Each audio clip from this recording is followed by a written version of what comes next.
మహేశ్వరం నియోజకవర్గంలోని సామిడి గోపాల్ రెడ్డి ఆధ్వర్యంలో కాంగ్రెస్ పార్టీ 140వ ఆవిర్భావ దినోత్సవ వేడుకలను ఘనంగా నిర్వహించారు. ఈ కార్యక్రమంలో మహేశ్వరం ఇన్ఛార్జు కిచ్చెన్నగారి లక్ష్మారెడ్డి, మాజీ మేయర్ చిరుగింత పారిజాత నరసింహారెడ్డి, భాస్కర్ రెడ్డి తదితరులు పాల్గొన్నారు. ఈ సందర్భంగా వారు మాట్లాడుతూ ప్రజల సంక్షేమమే ధ్యేయంగా కాంగ్రెస్ ప్రభుత్వం పనిచేస్తుందని చెప్పారు.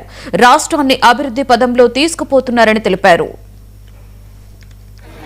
బ్రిటిషర్ల పాలన మన దేశ ప్రజలకు ఎవ్వరికి కూడా ఆ ప్రభుత్వాలలో ఉద్యోగాలు కానీ ఏ నిర్ణయాలు కానీ అందులో ఇవ్వటం జరగలేదు. అప్పుడు ఇది అన్యాయమని ఒక బ్రిటిష్ ఆఫీసరే మనమందరము కొంతమందిని కలిసి ఇక్కడ అన్యాయం జరుగుతుంది, ఈ ప్రజా పాలన లేదు, ఈ రాజుల పాలన బ్రిటిషర్ల పాలన ఉంది, దీంట్లో అన్యాయాలు జరుగుతూ ఉన్నాయి.